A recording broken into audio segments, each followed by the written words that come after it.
আমি জবা দেখা পাইছো যে যেতিয়া ৰসুল আৰু আবু বকৰ ছিদ্দিকে গাৰে হীৰাৰ পৰা ওলাই গৈছে জবলে চৰি গাৰে হীৰা কৈছো গাৰে চৰৰ পৰা গতিকে ওলাই যাওঁতে তেওঁলোকে যিটো মদিনালৈ যোৱা যিটো উত্তৰ দিশে যোৱা যিটো নৰ্মেল মানে ইউজুৱেল ৰুট আছিলে সেইটো নলৈ তেওঁলোক অকমান পশ্চিমৰ ফালে গ'ল সাগৰৰ পাৰে আৰু তাৰ পৰা তেওঁলোকে যিটো উপকূলীয় ৰাস্তা আছে সেই ৰাস্তাইদি আৰু সেই ৰাস্তাটো মাজে মাজে কি হয় কিছুমান পাহাৰীয়া ৰাস্তা আছে আৰু যিটো সাধাৰণতে সেই সময়ৰ যিটো মানে হাইৱে বুলি ক'ব পাৰি সেই সময়ত মানুহে লোৱা যিটো ৰাস্তা সেইটো নলৈ তেওঁলোকে এটা আনইউজুৱেল ৰাস্তা দি গ'ল আৰু তাৰ কাৰণে তেওঁলোকে এজন নিজৰ ৰাস্তা দেখুৱাবৰ কাৰণে এজন গাইড এজনো ল'লে আৰু এই গাইডজন মুছলমান নাছিলে কিন্তু তেওঁ যিটো দায়িত্ব দিয়া হৈছিলে তেওঁ সেই সম্পূৰ্ণ দায়িত্ব পালন কৰিলে আৰু ৰসুল আৰু আবু বকৰ ছিদ্দিকক তেওঁ মানে সেই ৰাস্তা দি মদিনাৰ ফালে লৈ গ'ল আৰু তাৰপিছতে মদিনালৈ যাওঁতে এইটোত প্ৰায় 8 দিনৰ যাত্ৰা এটা আৰু তেওঁলোকে ৰাস্তাত বিভিন্ন মানুহ লগ পালে তাৰ ভিতৰত দুটা আমি মানে অন্যতম ঘটনা আমি দেখা পালো এটা হৈছে যে চুৰাকা বিন মালিকৰ আছিলে চুৰাকা বিন মালিকক লগ পালে যি চুৰাকা বিন মালিকে মানে পুৰস্কাৰ লাভৰ আশাত ৰসুল ধৰিবলৈ আহিছিলে আৰু সেয়া কুৰেশ্বৰ হাতত গতাই দিবলৈ আহিছিল কিন্তু তাৰপিছত আমি দেখা পালো উল্টা চুৰাকা বিন মালিকে পিছত নিজেহে মানে ৰসুলৰ পৰা মানে সুৰক্ষাৰ মানে আমানতৰ কাৰণে মানে হেৰি ল'ব লগা হ'ল লিখাই পেলাই ল'ব লগা হ'ল তাৰপিছত আমি লগ পাওঁ যে ৰসুল ৰাস্তাত গৈ থাকোতে উম্মে মাবাদৰ ঘৰত ৰখিলে এটা কবিলা আছিলে সেই কবিলাৰ মানে তেওঁলোকে উম্মে মাবাদ আৰু তেওঁৰ হাজবেণ্ডে যি মানুহ মানে সেই মদিনালৈ অহা যোৱা কৰে কাফিলাবোৰ যে যায় আগৰ দিনত তেওঁলোকক খোৱা বস্তু যোগান ধৰে বা পানী দিয়ে পানী তেওঁলোকৰ কাফিলাবোৰক কিন্তু সেইদিনাখন এনেকুৱা হ'ল যে ৰসুল আৰু আবু বকৰ ছিদ্দিক আহিছে তেওঁলোকৰ ঘৰত যেতিয়া অকণ মানে সুধিছে যে কিবা বস্তু আছে নে আমি কিনিব বিচাৰিছো সেইদিনাখন তেওঁলোকৰ ঘৰত একোৱেই নাই আৰু তেওঁৰ স্বামীয়েও কি হৈছে গোটেই যিকেইটা ছাগলী আছিলে বা ভেড়া আছিলে সেয়া লৈ চৰাবলৈ ওলাই গুচি গ'ল তেওঁলোকৰ ঘৰত এটাই মাত্ৰ একদম নিশকতীয়া ছাগলী এটা আছিলে তাকে ৰসুল যেতিয়া তেওঁ অনুমতি লৈ তাক গাখীৰ খীৰালে তেতিয়া মানে যথেষ্ট গাখীৰ ওলালে আৰু সকলোৱে খালে আৰু হেঁপাহ পলুৱাই তেওঁলোকে পিয়াহ পলুৱাই গাখীৰ খালে আৰু তাৰপিছত আকৌ উম্মে মাবাদৰ ঘৰত ৰসুল বাকী যিমান পাত্ৰ আছিলে সেই পাত্ৰবোৰো ভৰাই থৈ গ'ল তাৰপৰা তেওঁলোক গ'ল ৰাস্তাত যাওঁতে বিভিন্ন কবিলাৰ মাজেৰে সেইবোৰ হৈছে কিছুমান বেদুইন মানে অঞ্চলৰ মাজেদি তেওঁলোক পাৰ হৈ গৈ আছিলে ঠিক আছে গৈ তাৰপিছত যেতিয়া মদিনা পাবৰ হৈছে তেতিয়া তেওঁলোকে যিটো আচল মানে তাৰ হাইৱে যিটো কয় বৰ্তমান যিটো মানে কাফিলাবোৰে কাফিলাবোৰে ব্যৱহাৰ কৰে ব্যৱসায় বাণিজ্যৰ কাৰণে সেই ৰাস্তাটোত যেতিয়া উঠিলে তেতিয়া কি হৈছে উৰেকিত আব্দুল্লাহ ইবনে উৰেকিত যে আছিলে সেই উৰেকিতৰ মানে লগটো এৰাই গ'ল তেওঁ চাগে হৈ গ'ল আৰু সিমান ডোখৰলৈকে ৰাস্তা দেখুৱাবলৈ প্ৰয়োজন আছিলে সিমান ডোখৰলৈকে দেখুৱালে তাৰপৰা উৰেকিত উঠি গুচি গ'ল আৰু তাতে তেওঁলোকে আৰু এটা কবিলা লগ পালে ৰসুল বনু আছলামৰ আৰু তেওঁৰে যিজন নেতা আছিলে চৰ্দাৰ আছিলে সেই চৰ্দাৰজনে ৰসুল আৰু আবু বকৰ ছিদ্দিকক তাৰ পৰা সেই ঠাইৰ পৰা য'ত আব্দুল্লাহ ইবনে উৰেকিতৰ লগত মানে তেওঁলোকৰ হেৰি হৈ গৈছিলে যে উৰেকিতৰ ঘূৰি যাব তাৰ পৰা তেওঁ নিজৰ এজন মাছুদ ইবনে খুদাইমা বুলি এজনক মানে দায়িত্ব দিলে তেওঁ নিজৰ এজন দাস আছিলে চাৰ্ভেণ্ট আছিলে তাক মানে কি হৈছে ৰসুল লগত পঠিয়াই দিলে তেওঁলোকে সেইজনে আহি পেলাই ৰসুল মানে ক'বাত থৈ গ'লহি আৰু তাৰ আগতে কি হৈছে তাত সেই বনু আছলামৰ যিজন চৰ্দাৰ আছিলে তেওঁৰ লগতে আৰু প্ৰায় 80জন মান মানুহ আছিলে ৰসুল তেওঁলোকে যেতিয়া লগ পালে তেতিয়া তেওঁলোকে তাতেই মানে অন দ্য স্পট তেওঁলোকেও মানে ইছলাম কবুল কৰিলে এইদৰে ৰাস্তাত যাওঁতে বিভিন্ন ঘটনা ঘটি গৈ থাকে আৰু আমি দেখা পাওঁ যেতিয়া তেওঁলোকৰ ৰসুল যেতিয়া সৰু কাফিলাটো যেতিয়া গৈ মানে মদিনা পাবৰ হৈছে ঠিক তাৰ আগতে তেওঁলোকে কি হৈছিলে জুবেৰ বিন আৱামক লগ পাইছিলে হয় নহয় জুবেৰ বিন আৱাম কি হৈছে যে তেওঁ সেই সময়ত যিটো তেখেতৰ যিটো মানে কাফিলা আছিলে কাৰাভান আছিলে ট্ৰেড কাৰাভান সেইটো চিৰিয়াৰ পৰা তেওঁ লৈ মক্কা অভিমুখে আহি আছিলে কিন্তু যেতিয়া তেওঁ মানে গম পালে সকলোৱে হিজৰত কৰিছে হিজৰতৰ অনুমতি আহি গ'ল তেতিয়া তেওঁ সেইটো কি কৰিলে সেই কাফিলাটো জুবেৰ বিন আৱামে মক্কালে নগৈ তেওঁলোকে মদিনালৈ মানে ঘূৰি গ'ল আৰু তেতিয়া জুবেৰ বিন আৱামে কি কৰিলে সেই ঠাইতে য'ত তেওঁক লগ পালে ৰসুল কুবা পোৱাৰ আগতে তাতে ৰসুল ইছলাম আৰু আবু বকৰ ছিদ্দিকী তেওঁ চিৰিয়াৰ পৰা অনা দুযোৰ বগা কাপোৰ দিলে আৰু ৰসুল ইছলামক সেয়া গ্ৰহণো কৰিলে আৰু তেওঁলোকে সেয়া পিন্ধি তেওঁলোকে কুবাত প্ৰৱেশ কৰিলে। আৰু এই গোটেই ঘটনাত আমি দেখা পাওঁ যে মানে এজন চাহাবাৰ কথা কোৰাণ শ্বৰীফত ডাইৰেক্টলি উল্লেখ কৰা আছে। সেয়া হৈছে আবু বকৰ ছিদ্দিকী, যেতিয়া তেওঁ গুৱাহাটীত আছিলে তেতিয়া উল্লেখ কৰিছে যে যিজন মানে মানে ৰসুল ইছলামে তেওঁৰ চাহাবাজনক, তেওঁৰ সংগীজনক কৈছে যে তুমি দুখ নকৰিবা। গতিকে সংগীজন বুলি যেতিয়া কৈছে সেয়া আবু বকৰ ছিদ্দিকীৰ কথা মানে ডাইৰেক্টলি কোৱা হৈছে। আৰু তাত আমি ৰাস্তাত দেখা পাওঁ আবু বকৰ ছিদ্দিক কিমান মানে কেয়াৰিং আছিলে, সকলো সময়তে ৰসুল ইছলামৰ মানে সুবিধাৰ প্ৰতি তেখেতৰ মানে ৰাস্তাত যাতে কোনো কষ্ট নাপায় খুব সতৰ্ক আছিলে। গতিকে এইদৰে গৈ তেওঁলোক কি হৈছে কুবাত উপস্থিত হল। আৰু ইয়াতে মই এইখিনি মানে হৈছে ইয়াতে যে জুবেৰ বিন আৱামৰ কথা ওলাইছে, আমি অকণমান যদি জানি লওঁ মানে জুবেৰ বিন আৱামো এজন মানে ডাঙৰ চাহাবী আছিলে। গতিকে আমি যেতিয়া ওলাই ধৰক মানে যেতিয়া চাহাবীসকলৰ নাম ওলাই চাহাবাসকলৰ, তেতিয়া যদি অকণ জানি লওঁ নহয়, তেতিয়া আমাৰ পিছলৈও কি হয় বস্তুবোৰ বুজিবলৈ সুবিধা হ'ব। আৰু আমি গম পাম চাহাবাসকলৰ মানে পিছলৈ মানে ইছলামিক ষ্টেট এখন মানে গঠনত তেওঁলোকৰ কণ্ট্ৰিবিউশ্যন কি আছিলে। গতিকে যেতিয়া মদিনা পোৱাৰ আগতে জুবেৰ বিন আৱামৰ কাফিলাটো লগ পালে, তেওঁ চিৰিয়াৰ পৰা আহি আছিলে, হয় নহয়? গতিকে সেই জুবেৰ বিন আৱামনো কোন হয়? এজন জুবেৰ বিন আৱাম হৈছে আচলতে ৰসুল ইছলামৰ মানে পেহীয়েকৰ ল'ৰা। ৰসুল ইছলামৰ মানে পেহীয়েক ছফিয়া বিনতি আব্দুল মুত্তালিবৰ ল'ৰা। আৰু তেওঁৰ জুবেৰ বিন আৱামৰ পিতাক আছিলে আৱাম ইবনুল খুৱাইলিদ। গতিকে এফালে তেওঁ ৰসুল ইছলামৰ পেহীয়েকৰ ল'ৰা কাজিনো হয়, আৰু এফালে তেওঁ আমি খুৱাইলিদৰ নাম আগতে পাইছো, সকলোৰে মনত আছে নিশ্চয়। খুৱাইলিদ কোন আছিলে? খাদিজা ৰাদিয়াল্লাহু আনহাৰ পিতৃ। গতিকে মানে জুবেৰ হৈছে খাদিজা ৰাদিয়াল্লাহু আনহাৰ ককায়েকৰ ল'ৰা। গতিকে দুইফালৰ পৰাই ৰসুল ইছলামৰ মানে আপোন হয়। দ্বিতীয়তে আৰু এটা কথা হৈছে তেওঁ আসমা বিনতি আবু বকৰৰ বিয়া পাতিছিলে, অৰ্থাৎ আবু বকৰ ছিদ্দিকে জোৱায়েক আছিলে। আৰু তেখেতে বীৰ যোদ্ধা আছিলে, যুদ্ধ ক্ষেত্ৰত বীৰত্ব প্ৰদৰ্শনৰ কাৰণেই ৰসুল ইছলামে তেখেতক হাৱাৰিয়ু ৰসুলাল্লাহ নাম দিয়ে। আৰু তাৰ কাৰণে হাৱাৰিয়ু ৰসুলাল্লাহ নামটো তেওঁ সেইকাৰণে পায়, ডিচাইপল অফ দা প্ৰফেট তাৰমানে। ঠিক আছে। ৰসুল ইছলামে তেখেতৰ বিষয়ে কৈছে যে প্ৰত্যেক ৰসুলৰে এজন হাৱাৰী থাকে, আৰু মোৰ হাৱাৰী হৈছে জুবেৰ বিন আৱাম। ঠিক আছে। আৰু সেই জুবেৰ বিন আৱামৰ কি হৈছে, সৰুতে তেখেতৰ পিতৃবিয়োগ হয়। সেইকাৰণে মাতৃ ছফিয়াই তেখেতক মানে খুব কষ্ট দি ডাঙৰ কৰে, যাতে মানে মানুহে পিতৃ নথকা ল'ৰা বুলি তেওঁক যাতে মানে বেয়া ব্যৱহাৰ নকৰে।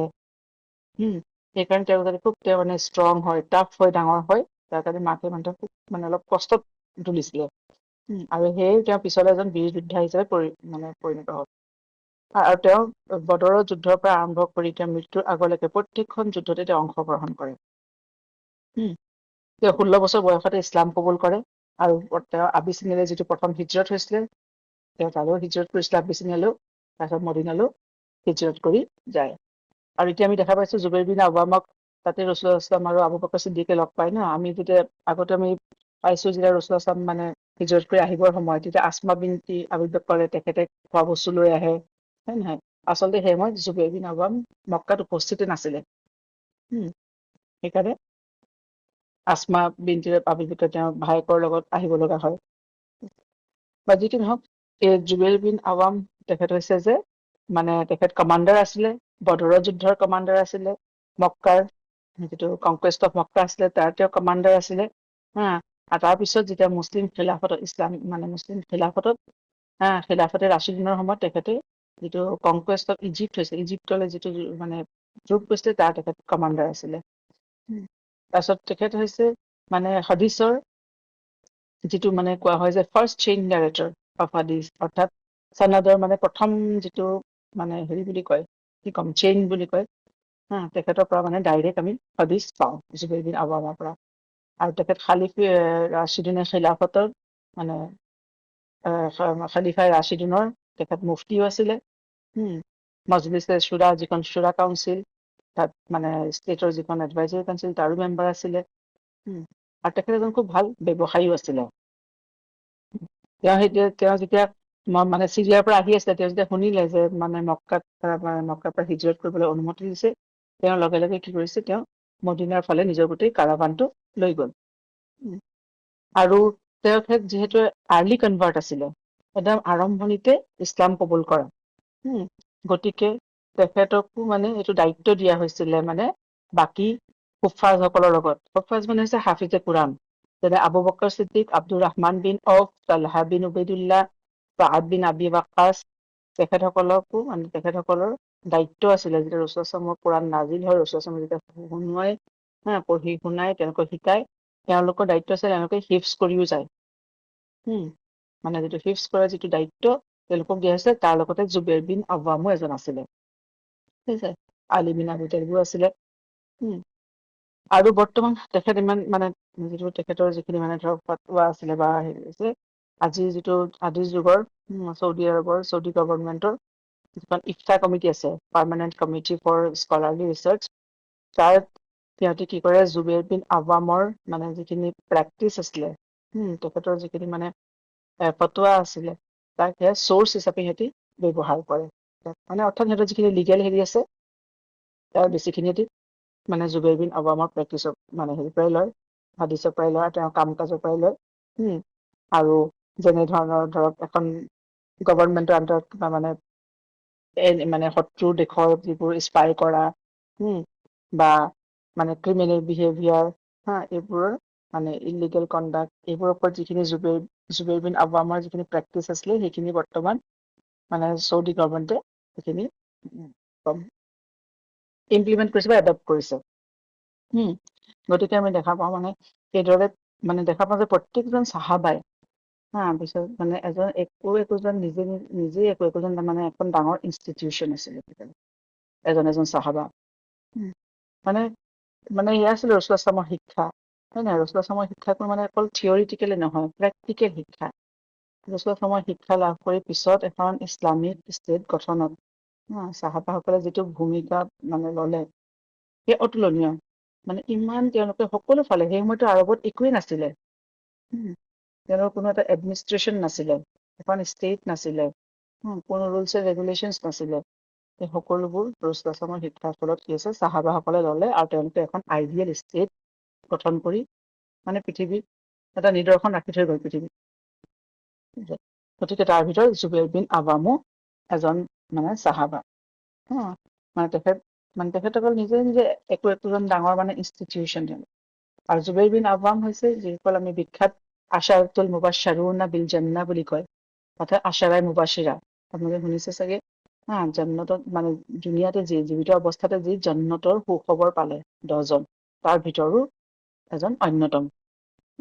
আৰু তেওঁৰ পুত্ৰ আছিলে আব্দুল্লাহ ইবনে জুবেৰ, এজন বিখ্যাত চাহাবী, আৰু উৰৱা ইবনে জুবেৰ, তেখেত চাহাবা নহয়, কিন্তু তেখেত সেই সময়ৰ মদিনাৰ এজন বিখ্যাত হেৰিছে যে ছেভেন ফুকাহা বুলি কয়, মানে স্কলাৰ আছিলে, তাৰে এজন আছিলে উৰৱা ইবনে জুবেৰ।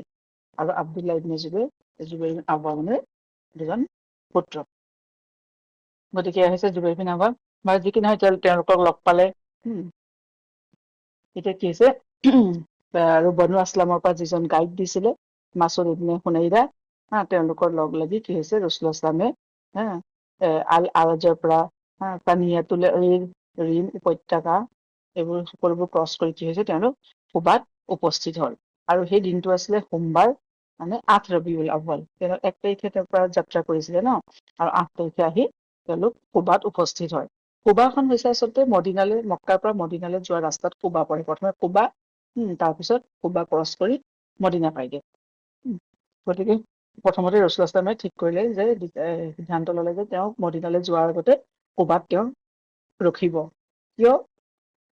কাৰণ মদিনাৰ যিখিনি মানুহ আছে, ধৰক খাজিৰাজ, আমি আগতেও পাইছো, দুটা মেইন যিটো প্ৰধান কবিলা আছিলে, এটা হৈছে খাজিৰাজ আৰু এটা হৈছে আউচ। আৰু খাজিৰাজ যিটো কবিলা, সেইটো আচলতে ৰাসূলুল্লাহৰ মানে কি কম, মানে যে কয় যে নানীয়েকৰ পৰিয়াল। ৰাসূলুল্লাহৰ নানীয়েকৰ পৰিয়াল। আমি আগতো পাইছো ৰাসূলুল্লাহৰ আতায়েক যে আছিলে আব্দুল মুত্তালিব, আব্দুল মুত্তালিবৰ মাক, তেখেতৰ নাম চালামা আছিলে, তেওঁ বনু নজ্জাৰৰ আছিলে, যিটো খাজৰাজ কবিলাৰ বনু নজ্জাৰ। গতিকে সেই মানুহখিনি ৰাসূলুল্লাহৰ মানে নানীয়েকৰ পৰিয়াল বা দাদীয়েকৰ পৰিয়ালৰ মানুহ। আৰু তেওঁ যিখিনি কোবাৰ মানুহখিনি আছিলে, কোবাৰ যিখিনি অঞ্চলত যিটো অঞ্চল আছিলে সেইটো বনো মানে আউচৰ আছিলে। আৰু সেইকাৰণে ৰসুলামে সিদ্ধান্ত ললে যে প্ৰথমে তেওঁ আউচ কবিলাৰ মানুহখিনিক লগ কৰিব, তাৰপিছত তেওঁ মদিনালৈ যাব। আৰু তেওঁ তাত মানুহখিনি লগো কৰিলে, আৰু তাৰ পৰা তেওঁ খাজৰাজৰো কেইজনমান তেওঁ চৰ্দাৰক মতাই পঠিয়ালে তালে, আৰু তেওঁলোকৰ মাজত এটা মানে ভাতৃত্বৰ বন্ধন তেওঁলোকক বান্ধিলে। কাৰণ ইতিমধ্যে আমি দেখিছো যে আউচ আৰু খাজৰাজৰ মাজত প্ৰায় 100 বছৰ ধৰি সিহঁতৰ এখন যুদ্ধ চলি আছিলে। আৰু সেই যুদ্ধৰ ফলত সিহঁতৰ বহুত মানুহ মানে মৰিলে, বহুত সিহঁতৰ প্ৰাণহানি হল। আৰু সিহঁতি ইছলাম কবুল কৰাৰ পিছত প্ৰথমবাৰৰ কাৰণে যেতিয়া বায়াতুল মানে চানিয়া আছিলে, ছেকেণ্ড যিটো আকাবা প্লেচ আছিলে, তাত প্ৰথমবাৰৰ কাৰণে আউচ আৰু খাজৰাজৰ মানুহখিনি মানে লিডাৰ কেইজন একেলগ হৈ পেলাই গৈছিলে। অৰ্থাৎ ইছলামে তেওঁলোকক এক কৰিলে। গতিকে ৰসুল ইছলামে যেতিয়া গ'ল, প্ৰথমে তেওঁ কুবাত ৰখিলে, কুবাত তেওঁ আউচ মানুহখিনি আউচ কবিলাৰ ওচৰত তেওঁ প্ৰথম কেইদিনমান থাকিলে, আৰু খাজৰাজৰ মানুহকো তেওঁ লিডাৰ কেইজনমানকো তালে মাতি পঠিয়ালে। ঠিক আছে, গতিকে এতিয়া প্ৰথমতে মানে তেওঁ সেই ভাতৃত্বৰ যিটো হেৰি আছিলে, বান্ধোন আছিলে, তেওঁ তাতে মানে এইটো প্ৰতিষ্ঠা কৰি থৈ গল তেওঁ। পিছত আমি দেখা পাম মদিনাটো যিটো আখৱাত বুলি কয়, মানে ইছলামিক আখৱাত, সেইটো পাব পিছত আমি দেখা পাম মদিনাত গৈ ৰসুলামে কিদৰে কৰিলে, মানে তাৰ সমাজ ব্যৱস্থা কিদৰে তেওঁ সলনি কৰিলে। তাৰপিছত এতিয়া উৰৱা ইবিনে জুবেৰ, সেই জুবেৰ ইবিনে আৱামৰে পুত্ৰ, তেখেতে বৰ্ণনা কৰিছে ঘটনাটো।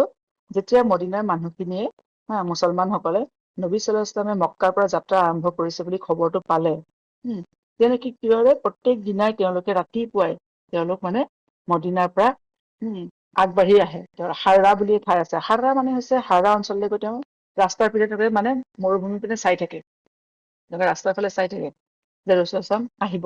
তেওঁলোক প্ৰত্যেক দিনাই সকলো মানুহ ওলাই আহে তেওঁলোকৰ, কি মানে লৰা বুঢ়াৰ পৰা আদি কৰি সকলো তেওঁলোকৰ ওলাই আহে, ল'ৰা ছোৱালীৰ পৰা আদি কৰি আহি হাৰাত অঞ্চললৈ আহে। হাৰা মানে হৈছে আচলতে যিটো আগ্নেয়গিৰিৰ মানে যিবোৰ পাথৰ, আগ্নেয় লাভাৰ পৰা সৃষ্টি হয় যি পাথৰ, গতিকে সেই অঞ্চলটো মানে তেনেকুৱা আগ্নেয়গিৰিৰ পৰা ওলোৱা পাথৰ মানে বহুত আছে সেই অঞ্চলটো, সেইটো হাৰা বুলি কয়। গতিকে সেই হাৰা অঞ্চললৈ আহি পেলাই কি কৰে, তেওঁলোকে মদিনাৰ মানুহখিনি মানে অধীৰ অপেক্ষাৰে ৰখি থাকে, আৰু ৰাস্তালৈ তেওঁলোকে চাই থাকে যে মক্কাৰ পৰা ৰসুল ইছলাম আৰু তেওঁৰ কাফিলাটো আহি পাইছেহি নেকি। আৰু এইদৰে তেওঁলোকে বহুত দেৰিত থাকে, ৰাতিপুৱাই আহে, আৰু যেতিয়া দুপৰীয়া সময়ত যেতিয়া একদম বেলিটো একদম মূৰৰ ওপৰ পায় আৰু গৰম একদম বেছি হৈ আহে, অসহ্যকৰ গৰম হয়, তেতিয়া তেওঁলোক নিজৰ ঘৰলৈ গৈ থাকে। এইদৰে তেওঁলোকে প্ৰায় মানে 5-6 দিন মান তেওঁলোক আহি আছে হাৰালে মদিনাৰ পৰা, আৰু তেওঁলোকে চাই থাকে। কুবাৰ মানুহখিনিও আহে।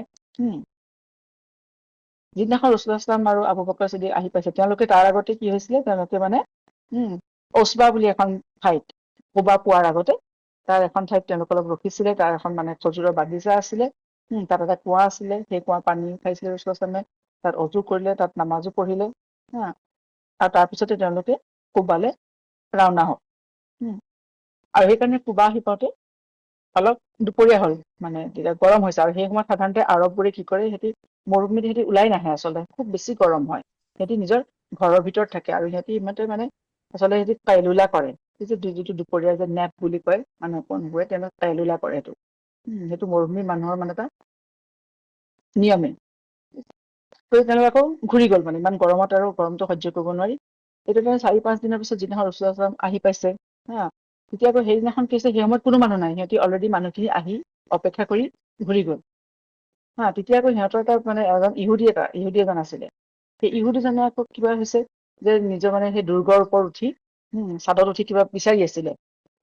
কিছুমান ৰিবায়তত আছে কিবা খজুৰ গছৰ ওপৰত উঠি কিবা চাইছিলে, নিজৰ কিবা মানে জন্তুৱে বিচাৰিছিলে বা কিবা বিচাৰিছিলে, যি কি নহওক দুৰ্গৰ ওপৰত উঠি পেলাই, চাদৰ ওপৰত উঠি পেলাই কিবা বিচাৰি আছিলে। তেতিয়া দুৰ্গৰ ওপৰত দূৰৰ পৰা দেখা পালে যে ৰসুল ইছলাম আৰু তেওঁৰ সংগীসকল মানে বগা কাপোৰ পিন্ধি পেলাই, শুকুলা বস্ত্ৰ মানে পিন্ধি মৰুভূমিৰ মাজেৰে আহি আছে। তেতিয়া তেওঁ দেখা পালে, তেওঁ নিজেও মানে ইহুদীজনেও নিজকে ৰখাব নোৱাৰিলে, আৰু তেওঁ চিঞৰি চিঞৰি মানে সকলোৱে ক'লে, কাৰণ তেওঁ অলৰেডি তেওঁ ইমান 4-5 দিনে তেওঁলোকে দেখি আছে যে গোটেই মদিনাবাসী যোনে যেনেকে পাৰে, কোনোবাই উটত আহিছে, কোনোবাই ঘোঁৰাত আহিছে, কোনোবাই আহি পেলাই সেইডোখৰ ঠাইত কোনোবাই খজুৰ গছৰ ওপৰত ৰখি পেলাই চাইছে, কোনোবাই মানে টিলাৰ ওপৰত উঠিছে, কোনোবাই দুৰ্গৰ ওপৰত উঠিছে। তেওঁলোকে যিটো মানে ৰসুল ইছলামৰ কাৰণে অপেক্ষা কৰাটো দেখি আছিলে, গতিকে সি যে দেখিলে যে ৰসুলাম মানে মানুহ তেনেকে এটা কাফিলা আহি আছে মক্কাৰ স্থলৰ পৰা, তেতিয়া ইহুদীজনে মানে নিজকে ৰখাব নোৱাৰিলে আৰু তেওঁ মদিনাবাসী চিঞৰি চিঞৰি কলে যে বনু কাইলা, আৰৱ, আৰৱসকল, তোমালোকৰ মানে লিডাৰ, তোমালোকৰ চৰ্দাৰ আহি পালেহি, তোমালোকে মানে তোমালোকৰ ভাগ্য আহি উপস্থিত হলহি। তেতিয়া সেইটো চিঞৰি চিঞৰি কলে, চবে সকলোৱে শুনা পালে, তৎক্ষণাত গোটেই মানুহখিনি আকৌ উভতি আহিলে। সিহঁতি মানে গৈ আছিলে উভতি, আকৌ সিহঁতি আহি হাল্লা পালেহি। গতিকে চাহাবাসকলৰো আনন্দৰ সীমা নাই। মানে সকলো ফালে মানে ইয়াত এটা মানে আনন্দময় পৰিৱেশ হৈ উঠিলে ৰসুলাম তালৈ আহোঁতে। কিন্তু এতিয়া ৰসুলাম আহিলে, তাৰমানে তেওঁলোক আহি মানে তাতে এডোখৰ মানে সেই ঠাইডোখৰ য'ত তেওঁলোকে হাৰাৰ ওচৰত তেওঁলোক ৰখি আছিলে, সেইখিনি খজুৰ গছৰ মানে খেতি আছিলে, খজুৰ গছৰ। গতিকে তেওঁলোক ৰসুলাম আহি আৰু তেওঁৰ কাফিলাটো আহি তাত উপস্থিত হলে। গতিকে ইয়াতো এতিয়া চাহাবাসকলে এতিয়া চিনি পোৱা নাই ৰসুলামক, কাৰণ যিসকল বায়াতুল আকাবালৈ গৈছিলে, বায়াতুলে গৈছিলে, তেওঁলোকে চিনি পায় ৰসুলামক। বাকীসকল বেছিখিনি মানুহেতো চিনি নাপায়, খালি 70 জন মানুহে চিনি পায়। তাত প্ৰায় ধৰক মানে কিমান মানুহ, 2000 মান মানুহ তাত জমা হৈছে। সেই সময়ত মদিনাখন সৰু ঠাই, বেছি মানুহ নাছিলে তেতিয়া। আৰু সেই সময়ত মদিনাখন কেনেকুৱা আছিলে যে মানে এনেকুৱা মানে কিবা চহৰৰ নিচিনা এখন হেৰি নহয়, তাত মানে কিছুমান কবিলাবোৰ যিডোখৰ ঠাইত থাকে, গোটেই আৰৱতে তেনেকুৱা আছিলে, সিহঁতৰ কবিলাবোৰ যিডোখৰ ঠাইত থাকে, সেই ঠাইডোখৰ নামটো সেই কবিলাৰ নামেৰে সেই ঠাইডোখৰ নামটো মানে পৰে, সেই ঠাইডোখৰ নাম সেই কবিলাৰ নামেৰে হয়। ঠিক আছে। গতিকে মানুহখিনিয়ে, বেছিখিনি মানুহে ৰসুলামক চিনি পোৱা নাই, যে কোনজন ৰসুলাম হয়, কোনজন নবী হয়।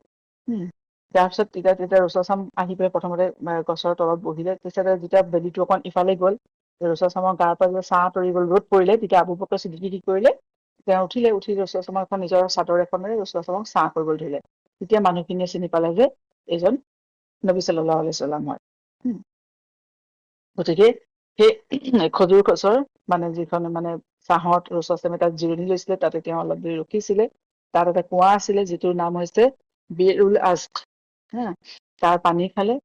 গতিকে সেই বাগিচাখনৰ নাম হৈছে, বাগিচাখন এতিয়াও আছে তাত, মাজৰাআতুল মুস্তাজাল, অৰ্থাৎ ছাঁ দিয়া বাগিচা। যিহেতু ৰসুলামক ছাঁ দিছিলে, সেই বাগিচাখনে তেওঁ আশ্ৰয় লৈছিলে, আশ্ৰয় লৈছিল, তেওঁ অলপ আৰাম কৰিছিলে তাত। গতিকে সেই বাগিচাখনৰ নাম হৈছে মাজৰাতুল মানে মুস্তাজাল। আৰু যিটো কুঁৱাৰ পৰা পানী হৈছিলে, সেইটো বিৰুল আজক। আজক হৈছে খজুৰৰ থোক, খজুৰৰ গোটেই থোকটোক আজক বুলি কোৱা হয়। আচলতে সেই বাগিচাখন হৈছে এজন আনচাৰী চাহাবা, কালচুম ইবনে হাদম, তেওঁ বনি আমাৰ বিন আউফৰ চৰ্দাৰ হয়, আৰু তেওঁৰে কুঁৱা হয় এইটো। তেওঁ তাৰ পৰা ৰসুলামক সেই কুঁৱাৰ পৰা পানী উঠাই খাবলৈ দিয়ে। আৰু তেওঁ মানে কি হয়, নিজৰ খজুৰৰ মানে খেতিৰ পৰা খজুৰৰ ডাঙৰ থোক আনি ৰসুলামৰ আগত মানে কি কম, পেছ কৰে, আৰু ৰসুলামে সেয়া গ্ৰহণ কৰে। তাৰপিছতে ৰসুলামে তাতে মানে সকলোকে তেওঁ নামাজ পঢ়ে, আৰু ৰসুলামৰ পিছত মানে তেখেতৰ ইমামতিত সকলোৱে নামাজ পঢ়ে। গতিকে এই গোটেই ঘটনাটোৰ বিষয়ে আল্লাহ তাআলাই কোৰআনত এইদৰে আয়াত নাজিল কৰিছে যে ফাইন্নাল্লাহা হুৱা মাউলাহু ওয়া জিবৰিলু ওয়া সালিহুল মুমিনিন ওয়াল মালাইকাতু বা'দা যালিকা যাহিৰুন, যে আল্লাহ তাআলাই ৰসুলামক এই আয়াতৰ জৰিয়তে মানে সান্তনাও দিছে। কাৰণ ইমান মানে যিটো মক্কাত যিখিনি মানে কষ্ট পালে, যিখিনি অত্যাচাৰ সহ্য কৰি আহিলে, যে মানুহৰ মনত এটা হেৰি হয় না, মানে ভাৱ এটা হয় যে আমি যি কৰিছো ঠিক কৰিছো নে নাই। কিন্তু ইয়াত আহি আল্লাহ তাআলাই তেওঁক সেই মানে তেওঁ যিখিনি কষ্ট কৰিলে তাৰ মানে আল্লাহ ফল দিলে। সেই আল্লাহ কৈছে ফাইন্নাল্লাহা হুৱা মাউলাহু, নিঃসন্দেহে আল্লাহ তাআলা তেখেতেই মাওলা হয়, তেখেতেই আচলতে মানুহৰ মানে শ্ৰেষ্ঠ বন্ধু আৰু সহায় কৰোতা। মৌলাৰ এই গোটেইখিনি অৰ্থই কৰে যে মানে বন্ধু হয়, সহায় কৰোতা হয়, যে আল্লাহ তাআলা আচল মৌলা হয়, তেওঁ যিটো ৱাদা কৰিছে সেইটো তেওঁ পুৰা কৰে। বা জিবৰিল, আৰু জিবৰিল আলাইহিস সালামো মানে মৌলা হয় ৰসুলামৰ। সালিহুল মুমিনিন, আৰু মুমিনিন সকল, সালেহ মুমিনিন সকল মৌলা হয়, মানে ইজন সিজনৰ বন্ধু হয়, ইজন সিজনৰ সহায় কৰোতা হয়, সাহায্যকাৰী। আৰু ৱাল মালাইকাতু বা'দা যালিকা যাহিৰ, আৰু মালাইকাসকলো সহায় কৰোতা, হেল্পাৰ হয়।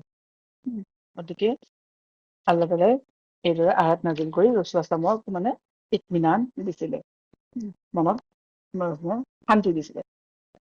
গতিকে কুবাত কি হৈছে, ৰসুলাস্লামে ইতিমধ্যে 4 দিন থাকিলে। এইটো কোৱা হয় যে তেওঁ মানে সোমবাৰে কুবা উপস্থিত হল আৰু শুকুৰবাৰে তাৰ পৰা মদিনালৈ ৰাওনা হল। আৰু কোনোবা কোনোবা ৰিৱায়তত হয় 7 দিন হয়, কিন্তু আচলতে মানে হয় যে ইবনে হিচামতো পাইছো আৰু নেকটাৰতো পাইছো যে মানে 4 দিন কুবাত আছিলে। আৰু কুবাত থকা সময়খিনিত ৰসুলাস্লামে তাৰ যিজন মানে বনি আমাৰ বিন আউফৰ যিজন নেতা কাউছাম বিন হাদাম, তেখেতৰ ঘৰত থাকিলে। আৰু কিছুমানে কয় যে 7 দিন খাইছামা তেখেতৰ আছিলে, কিন্তু আচলতে মানে অথেন্টিক যিটো হেৰি সেইটো হৈছে যে কাউছাম বিন হাদামৰ ঘৰত ৰসুলাস্লামে সেই 4 দিন থাকিলে। আৰু ইতিমধ্যে কি হৈছে, মক্কাত আলী ৰাদিয়াল্লাহু আনহু যে ৰসুলাস্লামে থৈ আহিছিলে যিখিনি মানুহৰ বস্তু আছিলে, হয় নে নহয়, ৰসুলাস্লামৰ ওচৰত যিখিনি আমান আছিলে সেইখিনি ঘূৰাবলে, গতিকে আলী ৰাদিয়াল্লাহু আনহুৱেও তেখেতৰ নিজৰ দায়িত্ব সম্পূৰ্ণৰূপে পালন কৰিলে। তেওঁ মক্কাত সেই সকলো বস্তুখিনি ঘূৰাই, 3 দিন মক্কাত থাকিলে, বস্তু ঘূৰাই তেওঁ হিজৰত কৰি আহি কুবা পালেহি। আৰু আলী ৰাদিয়াল্লাহু আনহু অহালৈকে ৰসুলাস্লাম কুবাতে আছিলে। আৰু আলী ৰাদিয়াল্লাহু আনহু অহাৰ পিছত ৰসুলাস্লামে মানে কুবাৰ পৰা মদিনালৈ যাত্ৰা কৰিলে। গতিকে এয়া হৈছে হিজৰতৰ মানে কি ক'ম, যিটো আল্লাহ তাআলাৰ মানে হুকুম আছিলে হিজৰতৰ, হয় নে নহয়। আৰু সেই সময়ত যেতিয়া মানে মদিনাত মক্কাত যিটো অত্যাচাৰ হৈছিলে, সেই সময়ত সাহাবাসকলৰ ওপৰত, মুছলমানৰ ওপৰত হিজৰত ফৰজ কৰি দিয়া হৈছিলে। হিজৰত ফৰজ আছিলে তেওঁলোকৰ ওপৰত। তেওঁলোকে মানে হিজৰত নকৰো বুলি মানে ক'ব নোৱাৰে। হিজৰত নকৰা অৱস্থাত যদি তেওঁলোকৰ মানে হেৰি হয়, তেতিয়া মানে আল্লাহ তাআলা নাৰাজ হয় আচলতে। তেওঁলোক মানে সেইটো হিজৰতটো তেওঁলোকৰ ওপৰত ফৰজ আছিলে। ঠিক আছে, আমি সেইটো পাওঁ সূৰা নিছাৰ মানে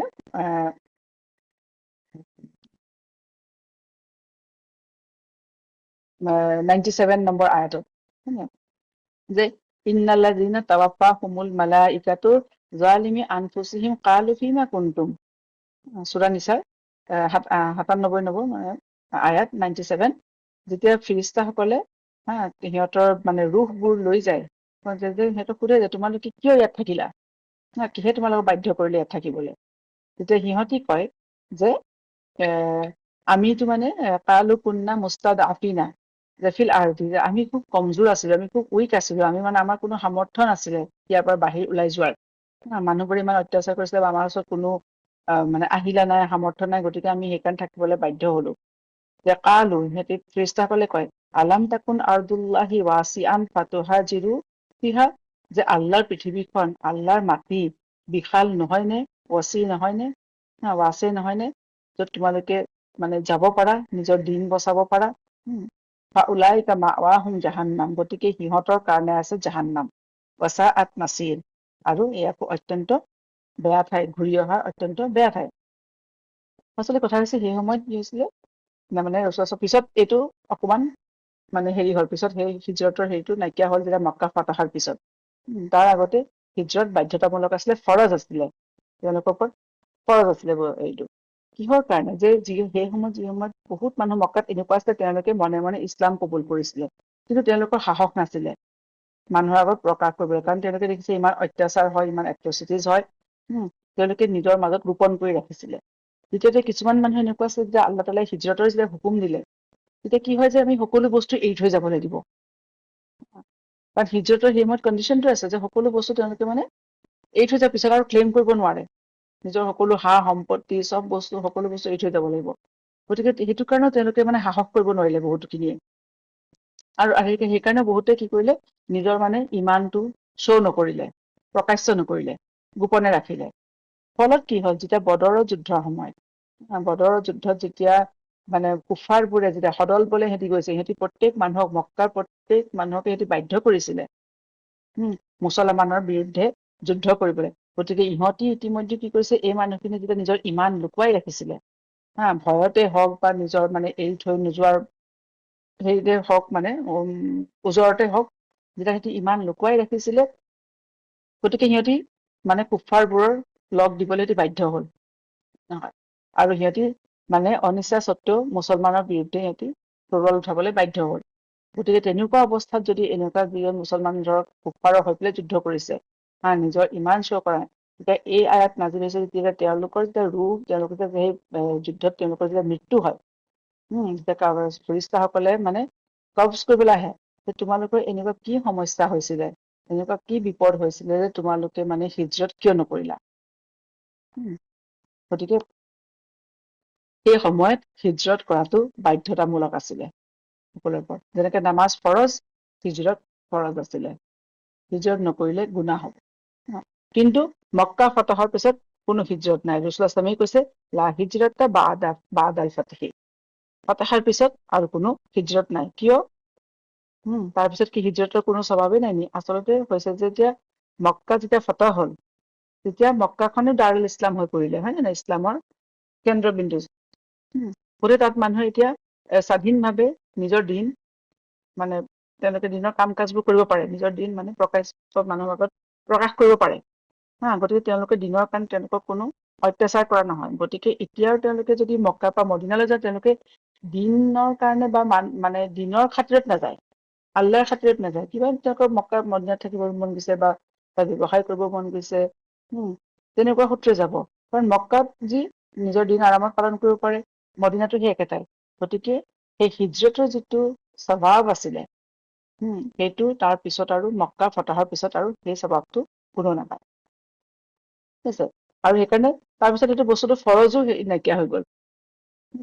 মানে যে মানুহৰ কাৰণ এতিয়া যিখিনি মানে মক্কাখন আৰু সেই আগৰ দৰে ইমান মানে অত্যাচাৰ ঠাই হৈ থকা নাই। মানুহে আৰু এতিয়া গোপন কৰিব নালাগে নিজৰ দিন। গতিকে যে এয়া হৈছে হিজৰতৰ মানে বিষয়ে হেৰি যে মানে তেতিয়া ৰাসূলুল্লাহ দিনত মক্কা ফতহৰ আগলৈকে হিজৰত কৰাটো ফৰজ আছিলে। ঠিক আছে বাৰু, ঠিক আছে। এতিয়া কি হৈছে, ৰাসূলুল্লাহ যিকেইদিন কুবাত থাকিলে, তাত নামাজ পঢ়ালে আৰু প্ৰথম কুবালৈ আহিয়েই তাত মানে প্ৰথম ইছলামৰ প্ৰথম মছজিদটো নিৰ্মাণ কৰিলে। ইতিমধ্যে আমি দেখা পাইছো মানে যেতিয়া মেৰাজৰ যাত্ৰাতে, মেৰাজত যাওঁতে কি হৈছে, ৰাসূলুল্লাহ নামাজ ফৰজ হৈ গ'ল। মক্কাত তেওঁলোকে প্ৰকাশ্য মানে এটা মানে তাতো অলৰেডি কাবা আছেই। আৰু দ্বিতীয়তে তেওঁলোকে কাবাটো যদি মানে মানুহখিনিয়ে মানে অপেনলি নামাজ পঢ়িব নোৱাৰিছিলে, আৰু তেওঁলোকে লুকাই মানে মনে মনে পঢ়িব লগা হৈছিলে। আৰু তাত সেইকাৰণে তেওঁলোকে মছজিদ স্থাপন কৰাৰ কোনো প্ৰশ্নই নুঠে। প্ৰথম যেতিয়া মছজিদ সেইকাৰণে স্থাপন হয়, যেতিয়া কুবালৈ আহে। কুবাত এই যে 4 দিন থাকিলে ৰাসূলুল্লাহ, এই 4 দিন থাকোতে তেখেতে মছজিদ নিৰ্মাণ কৰিলে।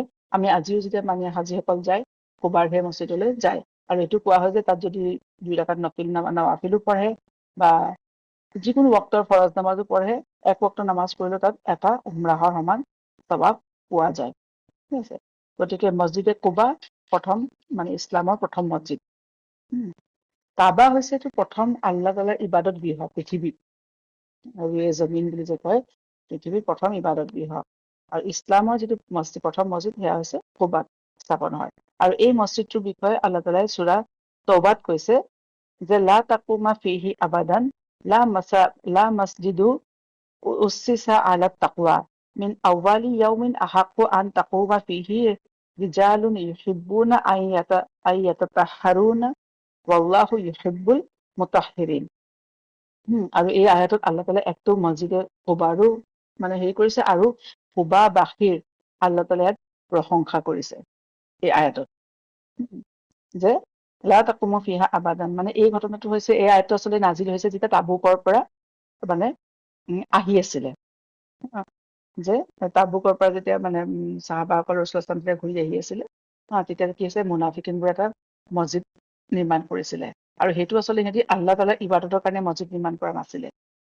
সেইটো কৰিছিলে যে ইছলামৰ মানে ধ্বংস কৰাৰ কাৰণে তাত সিহঁতি প্লেনিং কৰিবলৈ, যাতে ৰাসূলুল্লাহ বা মুছলমানৰ চকুত নপৰক।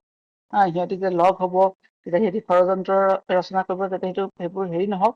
সিহঁতৰ গোপন প্লেনিংবোৰৰ কাৰণে সিহঁতি সেই মছজিদটো কৰিছিলে। আৰু সেইটো আল্লাহ তাআলাই মানে জিবৰিল আলাইহিছ ছালামৰ জৰিয়তে ৰাসূলুল্লাহ যেতিয়া তাবুকৰ পৰা আহি আছিলে, সেইটো জনাই দিলে। সিহঁতি সেইটো প্লেন কৰি থৈছিলে যে ৰাসূলুল্লাহ সেই মছজিদলৈ মাতিব, তেওঁৰ দ্বাৰাই মানে সেইটো অপেনিং কৰাব। ৰাসূলুল্লাহ পঢ়িব, নামাজ পঢ়ি অপেনিং কৰিব। তেতিয়া আল্লাহে কৈছে লা তাকুমু ফিহা আবাদান, আপুনি তাত একদম নামাজ নপঢ়িব। আচল কৈছে যে লা মছজিদুন উচ্চিছা আলাত তাকৱা, যিটো মছজিদ মানে যাৰ বুনিয়াদ, যাৰ ভেটি তাকৱাৰ ভিত্তি, যিটো তাকৱাৰ ভিত্তিত যিটো মছজিদ মানে নিৰ্মাণ কৰা হৈছে, মিন আউৱালি ইয়াউমিন, প্ৰথম দিনাখনেই, আহাক্কা আন তাকুমা ফিহি, সেইটো বেছি হকদাৰ যে আপুনি তাত নামাজ পঢ়িব। ঠিক আছে। আৰু তাৰপিছতে গতিকে এইটো হৈছে মছজিদে কুবাৰ কথা আল্লাহ কৈছে। ঠিক আছে। আৰু কৈছে যে ৰিজালুন ইউহিব্বুনা আন ইয়াতাতাহাৰুনা ওয়াল্লাহু ইউহিব্বুল মুতাতাহাৰিন, যে ৰিজালুন সিহঁতি, এই মানুহখিনিয়ে, যে কুবাবাসীৰ কথা কৈছে, যে তেওঁলোকেও ভাল পায় যে নিজকে পাক পৰিষ্কাৰ কৰি ৰখাটো, আৰু আল্লাহ তাআলায়ো পাক পৰিষ্কাৰ মানুহকে ভাল পায়। ওয়াল্লাহু ইউহিব্বুল মুতাতাহাৰিন। পিছত ৰাসূলুল্লাহ সাল্লাল্লাহু আলাইহি ওয়াসাল্লামে সুধিছিল যে তোমালোকে এনে কি কাম কৰা যিটো কাৰণে আল্লাহ তাআলাই তোমালোকৰ প্ৰশংসা কৰিছে কোৰানত। গতিকে তেওঁলোকে পাক চাফৰ খুব বেছি মানে খেয়াল ৰাখিছিলে কুবাবাসীয়ে। গতিকে হৈছে মছজিদে কুবা, আৰু যিটো আল্লাহ তাআলাই মানে তাকৱাৰ ওপৰত সেই মছজিদটো নিৰ্মাণ কৰা হৈছিলে, তাৰ ভেটি স্থাপন কৰা হৈছিলে। গতিকে ৰাসূলুল্লাহ সাল্লাল্লাহু আলাইহি ওয়াসাল্লাম কি হৈছে, এই 4 দিন তাত থাকিলে, কুবাত থাকিলে। তেওঁ তাত মানে যিখিনি মানে তাত মছজিদটো স্থাপন কৰিলে, আৰু শুকুৰবাৰৰ দিনা তেওঁ কুবাৰ পৰা মদিনালৈ ৰাওনা হয়। মদিনালৈ ৰাওনা হয়, আৰু সেই সময়তে যেতিয়া শুকুৰবাৰে তেওঁ ৰাওনা হয়, তেতিয়া ইতিমধ্যে তেওঁৰ যিটো কবিলা, তেওঁৰ মানে দাদীয়েকৰ যিটো কবিলা আছিলে, বনু নজ্জাৰৰ মানুহখিনি কুবালৈ আগবাঢ়ি আহে। সিহঁতৰ চৰ্দাৰখিনি ৰাসূলুল্লাহ সাল্লাল্লাহু আলাইহি ওয়াসাল্লামক মদিনালৈ আগবঢ়াই নিবলৈ। গতিকে তেওঁলোকে শুকুৰবাৰে যাত্ৰা কৰিলে, আৰু গৈ থাকোতে ৰাস্তাতে যেতিয়া জুম্মাৰ সময় হ'ল, বনু চালিম বিন আউফত তাত ৰৈ ৰাসূলুল্লাহ সাল্লাল্লাহু আলাইহি ওয়াসাল্লামে জুম্মাৰ নামাজ পঢ়ালে, আৰু উপস্থিত সকলোৱে ৰাসূলুল্লাহ সাল্লাল্লাহু আলাইহি ওয়াসাল্লামৰ পিছত নামাজ পঢ়িলে। গতিকে মানে যে আমি দেখা পাইছো যে আমাৰ মানুহে কয় না যে শুকুৰবাৰ দিনাখন মানে মানুহ যাত্ৰা কৰিব নালাগে, হয় নে নহয়, বা আমি নকৰো। কিন্তু সেইটো কথা নহয়। আচল কথাটো হৈছে শুকুৰবাৰ দিনাখন আমি জুম্মাটো মানে এৰিব নালাগে। যেনে পঢ়িছে ৰাস্তাত পঢ়ি দিছে। ৰাসূলুল্লাহ সাল্লাল্লাহু আলাইহি ওয়াসাল্লাম ৰাতিপুৱাই মানে ওলাই গ'ল, আৰু বনু চালিম বিন আউফত গৈ তেওঁ জুম্মাৰ নামাজ তাত পঢ়ালে। আৰু এইদৰে গৈ তেওঁলোক কি হৈছে, তাৰ পৰা তেওঁলোকে মদিনালৈ যাত্ৰা আকৌ আৰম্ভ কৰিলে। আৰু যেতিয়া তেওঁলোকে মদিনা পালেগে, মদিনাবাসী ইতিমধ্যে সকলো মানুহ ৰাসূলুল্লাহ সাল্লাল্লাহু আলাইহি ওয়াসাল্লামৰ অপেক্ষাত আছিলে। মানে ল'ৰা বুঢ়া, মানে সৰু ল'ৰা ছোৱালী, মাইকী মানুহ সকলো আহিছে, আৰু তেওঁলোকে ৰাসূলুল্লাহ সাল্লাল্লাহু আলাইহি ওয়াসাল্লামৰ মানে আদৰণি জনাবলৈ তেওঁলোকে নিজৰ মানে যিখিনি শ্বেৰ ও শায়ৰী আছে, তেওঁলোকৰ গান আছে, সৰু সৰু ছোৱালীবোৰে সকলোৱে মানে তাত ৰাসূলুল্লাহ সাল্লাল্লাহু আলাইহি ওয়াসাল্লামৰ আদৰণি মানে তেওঁলোকে নিজৰ নিজৰ কালাম শুনালে, নিজৰ নিজৰ কালাম পেছ কৰিলে। তাৰপিছতে আৰু তেতিয়া কি হৈছে, তেতিয়া সকলোৱে মদিনাত যেতিয়া সোমালে, বনু নজ্জাৰ, আৰু ৰাসূলুল্লাহ সাল্লাল্লাহু আলাইহি ওয়াসাল্লামে আচলতে মদিনাত আৰু কবিলা আছিলে, কিন্তু ৰাসূলুল্লাহ সাল্লাল্লাহু আলাইহি ওয়াসাল্লামে বিচাৰিছে যে তেওঁ বনু নজ্জাৰৰ লগতে থাকিবলৈ। তেওঁ সিহঁতক, সেই কবিলাটোক তেওঁ সন্মান দিব বিচাৰিছিলে আচলতে, কাৰণ সেইটো তেওঁৰ মানে দাদীয়েকৰ কবিলা হয়। গতিকে তেওঁ মানে সেইটো কোৱা হয় যে আৰববোৰে আচলতে সিহঁতৰ যিটো সম্বন্ধ নহয়, সেইটো খুব মানে। সেয়া হৈছে আব্দুল মুত্তালিবৰ মাক, তেওঁ মানে যিটো আমি কম যে আজু আইতা। হয় নে নহয়, আব্দুল মুত্তালিবৰ, হাচিম আমি যে পাইছিলো হাচিম, তেখেতে যেতিয়া চিৰিয়ালে গৈছে মদিনাত থাকোতে, তেখেতে মদিনাৰ চৰ্দাৰৰ মানে বনু নজ্জাৰৰ চৰ্দাৰক জীয়কো বিয়া পাতিলে। তাতে তেওঁলোকৰ এজন মানে ল'ৰা হ'ল, শ্বেইবা নাম আছিলে তেওঁৰ। ঠিক আছে। আৰু তেওঁ যিহেতু মানে তাৰপিছত তেওঁ চিৰিয়ালে গ'ল, চিৰিয়ালে যাওঁতে তেওঁ ঢুকাই থাকিলে। গতিকে কুৰাইশবোৰে গমেই নাপায় যে সিহঁতৰ এজন ল'ৰা মানে এইফালে মদিনাত আছে, বনু নজ্জাৰত আছে। কাৰণ ইফালেও যিগৰাকী মাক আছে, তেওঁ চৰ্দাৰৰ জীয়েক। গতিকে তেওঁ মানে বিচাৰিছে তেওঁ পুতেকক তেওঁ নিদিয়ে, তেওঁ হেৰি দিয়া নাই। কিন্তু এবাৰ তেনেকে গম পালে মানুহে, এজন মানুহ আহিছিলে মানে চিৰিয়াৰ পৰা এনেকে হেৰি ঘূৰি আহোতে সৰু ল'ৰা কিছুমানে খেলি থকা দেখিলে। তেতিয়া গম পালে সেইবাৰ মানে হাচিমৰ পুতেক হয়, আৰু লগে লগে গৈ কুৰেইছক খবৰ দিলেগে যে তোমালোকৰ এজন ল'ৰা তেনেকে বনু নজ্জাৰত আছে। আৰু তেতিয়া কি হৈছিলে, আল মুত্তালিব গ'ল, আল মুত্তালিবে কি কৰিলে, তেওঁক মানে লৈ আহিলে, মাকক বুজাই পৰাই। তেওঁ মাকে প্ৰথম দিয়া নাছিলে, আৰু তেওঁ আহিলে, যে মানুহে চবে সেইবাক দেখি পেলাই কি ভাবিছিলে যে তেওঁ আব্দুল মুত্তালিবৰ মানে গোলাম হয়। নহয়, আৰু এইদৰে তেওঁৰ নাম আব্দুল মুত্তালিব হ'ল। আব্দুল মুত্তালিবে থাকি গ'লগে, আচল নামটো সেইবা আছিলে। গতিকে সেই বনু নজ্জাৰৰ যেতিয়া ৰাসূলুল্লাহ সাল্লাল্লাহু আলাইহি ওয়াসাল্লামে মানে হিজৰত কৰি আহিলে, তেওঁ মদিনাত আহি বনু নজ্জাৰৰ ওচৰতে থাকিবলৈ বিচাৰিছিলে। আৰু তেতিয়া তেওঁ কি কৰিলে, সকলো মানুহ আহিছে, এতিয়া সকলোৱে মানে উৎসৱ লগাইছে যে ৰাসূলুল্লাহ সাল্লাল্লাহু আলাইহি ওয়াসাল্লামে আমাৰ ফালে যাব, আমাৰ ঘৰত প্ৰথমে থাকিব।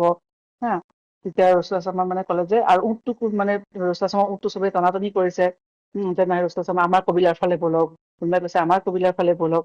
তেতিয়া ৰসুলাচামে ক'লে যে তোমালোকে উটজনী এৰি দিয়া। তাই মানে আল্লাহৰ দ্বাৰা মানে তেওঁ মানে ডিভাইনলি গাইডেড, গতিকে তাই য'তে বহিব ধৰা মই মানে সেইডোখৰতে মানে থাকিম। প্ৰথমতে ৰসুলাচামে আচলতে নিজৰ থকা ঠাইডোখৰ মানে হেৰি কৰিছে। তেতিয়া উটজনী অলপ দেৰি খোজ কাঢ়িলে, ৰসুলাচাম তেতিয়াতে নমা নাই উটজনীৰ পৰা। উটজনী খোজ কাঢ়িলে অলপ দূৰ ঘূৰি তাৰপিছত এডোখৰ জেগাত তেওঁ বহিলে, বৰ্তমান য'ত মছজিদে নববী আছে সেই ঠাইডোখৰত উটজনী বহিলে। অলপ দেৰি বহি আকৌ উঠিলে, আকৌ অলপ দূৰ গৈ আকৌ আহি পেলাই বহিলে। গতিকে তেতিয়া ৰসুলাচামে সেই ঠাইডোখৰ তেখেতে কিনি ল'ব খুজিলে। প্ৰথমতে এডোখৰ কিনি তাতে কি কৰিছে, তেওঁ প্ৰথমতে তাতে মছজিদে নববী মানে স্থাপন মানে তাতে নিৰ্মাণ কৰাৰ সিদ্ধান্ত ল'লে। আৰু সেই মছজিদে নববীৰ ওচৰতে তেওঁ ইতিমধ্যে মানে চৌদি আৰবৰ আনহা তেওঁকো বিয়া পাতিলে, আৰু এইফালে আয়েশা ৰাদিয়াল্লাহু আনহাও আছে, আৰু তেওঁৰ এইফালে জীয়ৰী আছে দুগৰাকী, ফাতিমা ৰাদিয়াল্লাহু আনহা আৰু এইফালে উম্মে কুলছুম বিয়া আগতে হৈছে। এবাৰ হিন্দু আছে, তেওঁলোকক আনিব লাগে, গতিকে তেওঁলোকৰ কাৰণে তাত মানে ঘৰ বনাব, ঠিক আছে। গতিকে সেইডোখৰ ঠাই ঠিক হ'ল। তাৰপিছত এতিয়া তেওঁ ক'লে যে ইয়াৰ পৰা কাৰ ঘৰ, এই ঠাইডোখৰৰ পৰা বনু নাজ্জাৰৰ মানে কাৰ ঘৰ সকলোতকৈ ওচৰত। তেতিয়া কি হৈছে, আবু আয়ুব আল আনচাৰী তেখেতৰ মানে ৰসুলাচামৰ মানে কাজিনে হৈছে। আবু আয়ুব আনচাৰীয়ে কৈছে যে ইয়া ৰাছূলুল্লাহ, মোৰ ঘৰ সকলোৰে ওচৰত, গতিকে আপুনি মোৰ ঘৰত থাকিব। আৰু তেতিয়া ৰসুলাচাম আবু আয়ুব আনচাৰীৰ ঘৰতে আছিলে, যেতিয়ালৈকে তেওঁৰ ঘৰটো এইফালে তৈয়াৰ হোৱা নাছিলে। গতিকে সেই সময়ত তেওঁ মানে আবু আয়ুব আনচাৰী অতিথি আছিলে। তাৰপিছত মদিনাত থকাৰ পিছত তেতিয়া কি হৈছে, ৰসুলাচামে এইফালে জাইদ বিন হাৰিছা আৰু এজন আছে আবু ৰাফি ৰাদিয়াল্লাহু আনহুমা, তেওঁলোকক মক্কালৈ পঠিয়ালে। উট দি পেলাই আৰু 500 দিৰহাম দি পেলাই যে তেওঁলোকক ফাতিমা ৰাদিয়াল্লাহু আনহা আৰু উম্মে কুলছুম, তেওঁ দুগৰাকী জীয়ৰী, আৰু এইফালে চৌদা ৰাদিয়াল্লাহু আনহা আৰু উছামা বিন জাইদো তেতিয়া সৰু ল'ৰা, উছামা বিন জাইদো তেতিয়া, আৰু তেখেতৰ মাক উম্মে আইমান। উম্মে আইমান আচলতে ৰসুলাচামৰ ঘাইমাকো আছিলে। গতিকে এওঁলোকক আনিবলৈ, এওঁলোকক ৰসুলাচামে ইতিমধ্যে মক্কাত এৰি থৈ গৈছে, গতিকে এওঁলোকক আনিবলৈ জাইদ বিন হাৰিছা আৰু আবু ৰাফিক পঠিয়ালে। আৰু তেওঁলোকক আনিলেগে মক্কাৰ পৰা। আৰু তাৰ লগতে কিন্তু সেই সময়তে ৰসুলাচামৰ এগৰাকী জীয়েক জৈনবৰ মানে হাজবেণ্ড আবুল আছ, তেওঁ মানে ইছলাম গ্ৰহণ কৰা নাছিলে, গতিকে তেওঁ কি হৈছে, আবুল আছে ৰসুলাচামৰ ডাঙৰ গৰাকী জীয়ৰী জৈনবক আহিবলৈ নিদিলে। গতিকে এওঁলোকক লৈ আহিলে জাইদ বিন হাৰিছা, আৰু তেওঁলোকৰ লগতে আব্দুল্লাহ ইবনে আবু বকৰ আৰু তেওঁৰ পৰিয়াল আসমা আৰু আয়েশা ৰাদিয়াল্লাহু আনহুমাও আহিলে। তেওঁলোকো মক্কাৰ পৰা মানে জাইদ বিন হাৰিছাৰ লগতে সকলো আহি পেলাই মদিনা পালেহি। গতিকে যে আৰু যেতিয়া সেই ঠাইডোখৰ মানে হ'ল, বনু নাজ্জাৰৰ যিডোখৰ ঠাই ৰসুলাচামৰ উটজনী বহিছিলে, তাতে মানে মছজিদে নববী স্থাপন কৰা মানে নিৰ্মাণ কৰাৰ সিদ্ধান্ত লোৱা হ'ল, আৰু ঘৰ বনোৱা হ'ল। আৰু কি কয়, তাতে মানে তেওঁলোকে যিখিনি আছিলে মানে খজুৰ গছৰ মানে হেৰিৰে কি কয় এইটো গা গছেৰে তাৰ মানে পিলাৰবোৰ বনালে, খুটাবোৰ বনালে, আৰু খজুৰৰ পাতেৰে তাৰ মানে চটখন দিলে মছজিদে নববীৰ। গতিকে মছজিদে নববী সেই সময়ত তলখন বালিয়ে হৈ আছে, ঠিক আছে। সেই সময়তো পকা কৰাৰ কোনো ব্যৱস্থা নাই। গতিকে এইদৰে মছজিদে নববী স্থাপন কৰা হ'ল। আৰু সেই মছজিদে নববী আচলতে প্ৰথম মছজিদ নহয়, প্ৰথম মছজিদ হৈছে যিটো কুবাত যিটো মছজিদ স্থাপন কৰিছে, সেইটো ইছলামৰ প্ৰথম মছজিদ। আৰু তেতিয়া আয়েশা ৰাদিয়াল্লাহু আনহাৰ লগত যদিও ৰসুলাচামৰ নিকাহ হৈছে, কিন্তু সেই সময়ত মানে তেখেতৰ যিটো মানে ৰুখছতী বুলি কয় যে, এইটো হোৱা নাই। গতিকে তেওঁ মানে তেওঁ আবু বকৰ ছিদ্দিক তেওঁ নিজৰ পিতাকৰ ঘৰতে আছিলে, পিতৃৰ ঘৰতে আছিলে। গতিকে এয়া হৈছে, আৰু ইয়াতে কি হৈছে মানে যিটো মক্কান যিটো ফেজ সেইটো ইয়াতে অন্ত পৰিছে। ইয়াৰ পৰা যিখিনি হ'ব, এতিয়া মদিনাৰ যিটো অধ্যায় সেয়া আৰম্ভণি হ'ব। গতিকে এয়া হৈছে হিজৰতৰ আগৰ সময়খিনি, মক্কাৰ অধ্যায়টো। আৰু ইয়াৰ পিছত মদিনালৈ আহিয়ে ৰসুলাচামে মানে কিখিনি ধৰণৰ ছচিয়েল ধৰক ৰিফৰ্ম আনিছিলে, পলিটিকেল ৰিফৰ্ম আনিছিলে, সেইখিনি আমি ইনশাআল্লাহ তাআলা অহাবাৰ চাম। সুবহানাকাল্লাহুম্মা বিহামদিকা নাশহাদু আল্লা ইলাহা ইল্লা আনতা নাস্তাগফিৰুকা ওয়া নাতুবু ইলাইক।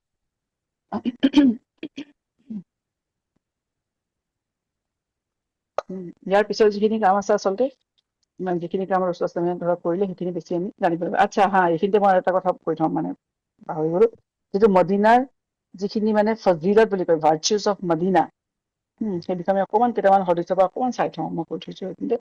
হা, মদিনাৰ যিটো আগৰ নাম আছিলে, এইটো য়াথ্ৰিব আছিলে। আমি কোৰাণ শ্বৰীফতো পাওঁ, কোৰাণ শ্বৰীফত এবাৰে আহিছে, যিটো হৈছে ৱাইজ কালাতি তাইফাতুম মিনহুম ইয়া আহলি ইয়াছৰিবু লা মাকামা লাকুম ফাৰজিউ। এয়া হৈছে আচলতে উহুদৰ যুদ্ধৰ সময়ত যেতিয়া মুনাফিকবোৰে মানুহখিনিক কৈছিলে না, যেতিয়া সিহঁতি সকলোখিনিয়ে মানে যুদ্ধ কৰিবলৈ আগবাঢ়ি গৈছিলে ৰসুলামৰ লগত। প্ৰথমতে সিহঁতি মুছলমান বুলিয়ে কৈছিলে, তাৰপিছত ৰাস্তাত সিহঁতি গৈ পেলাই দেখিলে যে সিহঁতি যুদ্ধ নকৰে, মানে সিহঁতৰ লছ হ'ব, সিহঁতৰ জীৱন মানে দিব লাগিব। গতিকে সিহঁতি কি কৰিলে, মুনাফিক খিনিয়ে ক'লে যে মানে মানে য়াথ্ৰিবৰ মানুহখিনি, তোমালোক মানে ব'লা, ঘূৰি ব'লা, আমি এইবোৰ কৰিব নোৱাৰো। তেতিয়া ইয়াত য়াথ্ৰিব বুলি কৈছে। আৰু যেতিয়া আল্লাহ তাআলাই কোৰাণত যেতিয়া য়াথ্ৰিব বুলি কৈছে না, সেয়া আচলতে সেয়া মুনাফিকৰ মুখৰ কথাখিনি আচলতে উল্লেখ কৰিছে। তাৰ বাহিৰে আচলতে য়াথ্ৰিবৰ নামটো ৰসুলামে পচন্দ কৰা নাছিলে। ৰসুলাম অহাৰ পিছত সেই ঠাইডোখৰ নাম মদিনা হয়। আচলতে মদিনাটো নবী, মদিনাটো নববী, পিছত এতিয়া মদিনা বুলিয়ে মানে বিখ্যাত হয়, ঠিক আছে। গতিকে এয়া হৈছে মদিনা। আৰু আনাছ ৰাদিয়াল্লাহু আনহু এটা মানে বৰ্ণনা কৰিছে হাদিছ, যে সহিহ বুখাৰীত আছে,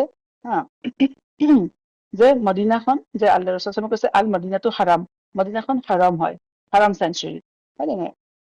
আৰু মদিনাখন মানে কোনডোখৰ বা কোনডোখৰ, সেয়া ৰসুলামে মানে হাৰাম হেৰিটো কৈ দিছিলে। আৰু এতিয়াও তাত সেইটো যিটো সীমা আছে হাৰামৰ, মদিনাৰ, সেইটো সীমা এতিয়াও আছে, সেইটো সীমা ৰাখি থৈছে, সেইখিনি হাৰামৰ ভিতৰত পৰে। হাৰাম এৰিয়া মানে কৈছো মই আগতো, যে তাত কিছুমান কাম মানে প্ৰহিবিটেড, কিছুমান কাম কৰিব নোৱাৰি হাৰাম এৰিয়াৰ ভিতৰত। যেনেকে মক্কাটো তেনেকুৱা কিছুমান কাম হাৰাম এৰিয়াৰ ভিতৰত যদি আমি সোমাই যাওঁ, কিছুমান কাম কৰিব নোৱাৰি, প্ৰহিবিটেড হৈ যায়, সেইকাৰণে তাক হাৰাম বুলি কোৱা হয়, হাৰাম কিছুমান কাম। মদিনাৰ ক্ষেত্ৰতো সেই যেনেকে তাৰ মানে লা ইউক্তাউ শ্বাজাৰুহা, তাৰ মানে যিবোৰ গছ গছনি মানে এনেই গছ যে সেই গছ গছনি বিনা কাৰণত কাটিব নোৱাৰি, বা এনেই মানে হেৰি কৰিব নোৱাৰে, নষ্ট কৰিব নোৱাৰে। তাৰ খেতি বাতিও মানে বিনা কাৰণত, যিবোৰ নিজে নিজে হয় জংঘলৰ গছ গছনি, সেইবোৰ নিজে নিজে তাৰ পাছত হোৱা বস্তুবোৰ কাটিব নোৱাৰে মানুহে যিবোৰ খেতি বাতি কৰে সেইটো কাটিবই, কাৰণ খজুৰটো খেতি কৰিছে মানুহে, তাতো সেইবোৰ গছটো মানুহে কাটেই, কিন্তু যিটো নিজে নিজে হয়। আৰু দ্বিতীয়তে তাত হৈছে, যেনেকে ভাল কামৰ স্বভাৱো বেছি হাৰাম এৰিয়াবোৰত, এলেকাত, তেনেকে বেয়া কামৰ গুনাহো আন ঠাইতকৈ বেছি হয় হাৰাম অঞ্চলবোৰত, ঠিক আছে। আৰু কিছুমান হাদিছ আছে, যেনেকে মদিনাৰ নাম লৈ পেলাই, একটো মদিনাটো নববী, মদিনা, আৰু এটা নাম হৈছে কাবা, আৰু এটা নাম হৈছে তাইবা, মদিনাৰ আনটো নাম হৈছে তাইবা। যেতিয়া এবাৰ ৰসুলামে মানে চাহাবাসকলে কৈছে, যেতিয়া মানে ৰসুলামক মানে আহি আছিলে, যেতিয়া তেওঁ মানে মদিনা সোমাইছে, কৈছে হাজিহি কাবা, যে এয়া আমি কাবা পালোহি। গতিকে মদিনাৰ এটা নাম কাবা, এটা নাম তাইবা, মদিনাটো নববী। আৰু এইখন চহৰ হাৰাম, মানে পবিত্ৰ চহৰ, পাক চহৰ। গতিকে আৰু ইয়াত কৈছে ৰসুলামে যে ইয়াত এই চহৰখন, মদিনাখন, মক্কাৰ মদিনা, ফিৰিস্তাসকলে মানে পহৰা দি আছে, তেওঁলোকে তাৰ সুৰক্ষাৰ দায়িত্ব ফিৰিস্তাসকলৰ। গতিকে দাজ্জাল কেতিয়াও এই চহৰত প্ৰৱেশ কৰিব নোৱাৰে, এই মদিনাত দাজ্জাল কেতিয়াও প্ৰৱেশ কৰিব নোৱাৰে, সোমাব নোৱাৰে। অৰ্থাৎ দাজ্জালৰ ফিতনা কেতিয়াও তাৰ ভিতৰত মানে নোসোমায়, মদিনাৰ ভিতৰত। তাৰ মানুহখিনিৰ ইমান হিফাজত হৈ থাকিব। আৰু আন এটা হাদিছত ৰসুলামে কৈছে যে মদিনা এটা মানে ফাৰ্নেছৰ নিচিনা, মানে জুই, মানে কি ক'ম, ভাতি কয় নে তন্দুৰ কয়, মানে খুব জুই হেৰি, যে ই মানুহৰ ভিতৰত যিখিনি ইম্পিউৰিটি থাকে, ময়লা থাকে, বেয়া হেৰি থাকে, বেয়া খিনি আঁতৰাই পঠিয়াই, আৰু তাৰ ভালটো ৰাখি থয়, আৰু মানুহক এইদৰে ই পাৰফেক্ট কৰে। অৰ্থাৎ বেয়া মানে যাৰ মানে অন্তৰত হেৰি নাথাকে, মানে যাৰ মানে কি ক'ম, সেই মানুহক মদিনাই মানে একচেপ্ট নকৰে, সেইদৰে কোৱা হয়। গতিকে সেই মানুহে মদিনাত থাকিবও নোৱাৰে, কিবা নহয় কিবা পাৰে, সিহঁতি মদিনাৰ পৰা ওলাই আহিব, ঠিক আছে। আৰু ৰসুলামে মদিনাখনক অত্যন্ত ভাল পাইছিলে। তেতিয়া চাহাবাসকলে কয় যে আনাছ ৰাদিয়াল্লাহু আনহুৱে এইটো হাদিছটো বৰ্ণনা কৰিছে, সহিহ বুখাৰীত আছে। যেতিয়া তেওঁ কৈছে যে আমি যেতিয়া বাহিৰৰ পৰা কোনোবা মানে এনেকে হেৰিৰ পৰা আহো, যেতিয়া আমি পাওঁ, তেতিয়া ৰসুলামে যেতিয়া দূৰৰ পৰা দেখা পায় মদিনাৰ মানে ৱালবোৰ, মদিনাৰ ঘৰবোৰ, আৰু তেতিয়া কি কৰে, ৰসুলামে লগে লগে সকলোকে, গোটেই মানে কাফিলাটোকে, ৰেহলাটোকে মানে তেওঁলোকক খৰ কৰিবলৈ কয়, আৰু নিজেও যদি কোনোবা ঘোঁৰাৰ ওপৰত উঠি থাকে বা উটৰ পিঠিত থাকে, তাৰ মানে সেইটো গতিটো বৃদ্ধি কৰি দিয়ে তেওঁ। গেলপিং ষ্টাৰ্ট কৰাই দিয়ে, মানে যাতে তেওঁ সোনকালে মদিনা পায়হি। তাৰপিছত সুন্দৰ হদিছটো আৰবিত আছে যে আন্না নবী সাল্লাল্লাহু আলাইহি ওয়াসাল্লাম কানা ইদা কাদিমু মিন সাফাৰিন, যেতিয়া তেওঁ কোনো চাফাৰৰ পৰা আহে, নাজাৰা ইলা জুদুৰাতি মদিনাতি, যেতিয়া তেওঁ মদিনাৰ ৱালবোৰ দেৱালবোৰ তেওঁ দেখা পায়, আউদা ৰাহিলাতুহু, তেওঁ মানে তেওঁ যিটো ৰাহিলা, যিটো কাফিলা, তেওঁ মানে সেইটো হেৰি কৰি দিয়ে। ৱা ইন কানা আলা দাব্বাতিন, তেওঁ যদি কোনো জন্তুৰ ওপৰত থাকে, যেনে মানে ঘোঁৰা হওক বা উট হওক, হাৰ্ৰাকাহা মিন হব্বিহা, যে তাক মানে তাৰ গতিটো তাক মানে হাৰ্ৰাকা মানে হৈছে খুব বেগাই হেৰি কৰা, বেগাই মানে বেগ হেৰি কৰি দিয়ে, যে বেগী কৰি দিয়ে, যেনে সোনকালে পাবগে লাগে মদিনা গৈ, যে ৰাসূলুল্লাহে মদিনাখন খুব ভাল পাইছিলে। তাৰপিছতে ৰাসূলুল্লাহ আৰু এটা হাদিছ আছে, আবু হুৰাইৰা ৰাদিয়াল্লাহু আনহুৱে বৰ্ণনা কৰিছে যে ৰাসূলুল্লাহে কৈছে যে তেওঁৰ ঘৰ আৰু যিটো মিম্বাৰ, য'ত মানে খুতবা দিয়া হয়, য'ত নামাজ পঢ়া হয়, ইমামৰ জেগা, তেওঁৰ ঘৰ আৰু মিম্বাৰৰ মাজত এখন মানে জন্নতৰ, সেই ঠাইডোখৰ হৈছে জন্নতৰ মানে গাৰ্ডেন, বাগিচা, জন্নতৰ বাগিচা হয়। কৈছে মা বাইনা বাইতিয়া ৱা মিম্বাৰি ৰাউদাতুম মিন ৰিয়াদিল জান্নাহ, সেইকাৰণে তাৰ নামটো ৰিয়াদিল জান্নাহ যে কয় যে, যেতিয়া আমি নামাজ পঢ়ো হজলৈ গলে, মদিনাত যেতিয়া মানুহ জিয়াৰতৰ কাৰণে যায়, তাত নামাজ পঢ়ে, সেই জেগাডোখৰ তেওঁৰ ঘৰ আৰু মিম্বাৰৰ মাজৰ ঠাই, আৰু এয়া হৈছে মিন ৰিয়াদিল জান্নাহ, ৰাউদাতুম মিন ৰিয়াদিল জান্নাহ। আৰু যিটো তেওঁ মানে আৰু তেওঁৰ যিখন মিম্বাৰ আছিলে ৰাসূলুল্লাহ কৈছে ৱা মিম্বাৰি আলা হাউজে কাউচাৰৰ ওপৰত আছে, তাৰমানে মিম্বাৰখন গতিকে আৰু মদিনাৰ মছজিদ নবৱীত নামাজ পঢ়াৰো স্বভাৱ বেছি, আন মছজিদত নামাজ পঢ়াতকে এইটো কোৱা হয় যে মছজিদ নবৱীত 1000 গুণ বেছি স্বভাৱ পায় তাত নামাজ পঢ়িলে। গতিকে এয়া হৈছে ৰাসূলুল্লাহ মানে মদিনাৰ প্ৰতি যিটো ভাল পোৱা, আমি ঠিক পিছত আমি দেখাও পাম যে ৰাসূলুল্লাহ পিছতো যেতিয়া তেওঁ মক্কা ফতহো কৰিলে, তেতিয়া মদিনাৰ যিখন আনচাৰ চাহাবা আছে, তেওঁলোকৰ মনত ভয় হৈছিলে যে ৰাসূলুল্লাহে কিজানি আমাক এতিয়া আকৌ নিজৰ মানুহখিনিৰ মাজলৈ ঘূৰি যায়। তেতিয়া ৰাসূলুল্লাহে কৈছে যে মই তোমালোকক কেতিয়াও মানে এৰি থৈ নাযাওঁ। আৰু ৰাসূলুল্লাহে যি ধৰণে তেওঁলোকক কথা দিছিলে, সেইধৰণে তেওঁ নিজৰ কথা, তেওঁ জীৱিত কালতো তেওঁ কেতিয়াও মদিনা এৰি থৈ নগলে, আৰু মৃত্যুৰ পিছতো কিয়ামতলৈকে তেওঁ মদিনাতেই তেওঁ থাকিব। এতিয়া উমৰ বিন খাত্তাব ৰাদিয়াল্লাহু আনহু, তেখেতে সদায় আল্লাহৰ ওচৰত যোৱা কৰিছিলে যে আল্লাহুম্মা আৰজুকনি শ্বাহাদাতান ফি ছাবিলিক, যে আল্লাহ তোমাৰ ৰাস্তাত মোক মানে শ্বহীদ কৰা। ৱাজআল মাউতি ফি বালাদি ৰাসূলিক সাল্লাল্লাহু আলাইহি ওয়াসাল্লাম, আৰু মোক মৌত মানে তোমাৰ ৰসুলৰ চহৰত দিয়া। অৰ্থাৎ তেওঁ শ্বহীদো হবলৈ দোৱা কৰিছে, আৰু তেওঁ মদিনাতো তেওঁ কি কৈছে মৃত্যু বিচাৰিছে, যে মদিনাৰ বাহিৰত তেওঁ কতো নাযায়। কিন্তু সেই সময়ত তেওঁ যেতিয়া খলিফা আছিলে, সেই সময়ত মদিনাত তেখেতক শ্বহীদ হোৱাৰ কোনো প্ৰশ্নই নুঠে, তাতো কোনো যুদ্ধই নহয় সেই সময়ত। কিন্তু সেইটো মানে কি হৈছে, আল্লাহ তেওঁৰ সেইটো পূৰণ কৰি, তেওঁ শ্বহীদো হ'ল, আৰু তেওঁ মদিনাতে তেওঁ স্থানো পালে, তেওঁ মদিনাতে সদায় থাকি গল, আৰু তাকো তেওঁৰ মানে বন্ধু ৰাসূলুল্লাহৰ ওচৰতে তেওঁ থাকিবলৈ পালে। গতিকে এয়া হৈছে মদিনাৰ বিষয়ে কিছু মানে মদিনাৰ কিছু ফজিলত। ইনশাআল্লাহ তাআলা আমি অহাবাৰ চাম যে ৰাসূলুল্লাহ মদিনাত আৰু কি কি কৰিছিলে।